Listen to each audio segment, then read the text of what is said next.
என்னதான் எக் ஒரு super protein சோர்ஸ்னு தெரிஞ்சாலும் பாயில்ட் எக்ஸ் போரிங்னு நினச்சிங்கன்னா இந்த சிம்பிள் டெவில்ட் எக்ஸ் ட்ரை பண்ணி பாருங்கள். You will start falling in love with boiled X. இதை ஒரு செம்ம ரிஃப்ரெஷிங் மேங்கோ அவகாடோ சல்சாவோட ட்ரை பண்ணுங்கள். ஒரு கம்ப்ளீட் மீல் ஆர் ஒரு பார்ட்டி அப்பிடைசர் உங்கள் கையில். ஃபர்ஸ்ட் இதுக்கு எக்ஸை 9 minutes ஹார்ட் பாயில் பண்ணி கூல் பண்ணி நல்லா அதனுடைய ஓடை எடுத்துட்டு எக்ஸை கட் பண்ணி யோக்ஸை செப்பரேட் பண்ணுங்கள். செப்பரேட் பண்ண யோக்ஸை மேஷ் பண்ணி அதோட chilli sauce, mayonnaise, mustard sauce, honey, salt எல்லாம் போட்டு மேஷ் பண்ணி ஒரு பைப்பிங் பேக்குக்கு ட்ரான்ஸ்ஃபர் பண்ணிக்கோங்க. சல்சா பண்ணுறதுக்கு இப்போ ரைப் அவகாடோ சீசனில் இருக்குது, சீப்பாக இருக்குது. ஸோ ஒரு அவகாடோவை இந்த மாதிரி ஸ்மால் பீசஸாக கட் பண்ணிக்கோங்க.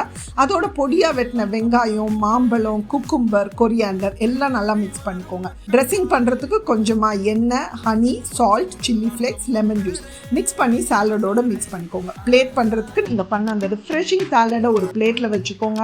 மேலே கொஞ்சமாக பொமிக்ரனட் தூவிக்கோங்க. எக் ஒயிட்டை ப்ளேஸ் பண்ணி நீங்கள் ரெடி பண்ண அந்த யோக் மிக்சரை பைப் பண்ணிங்கன்னா ஒரு சூப்பர் டேஸ்டியான டெவில்ட் எக்ஸ் வித் ஒரு refreshing mango avocado சல்சா ready. Try பண்ணி பார்த்துட்டு எப்படி இருந்ததுன்னு கமெண்ட் பண்ணுங்க.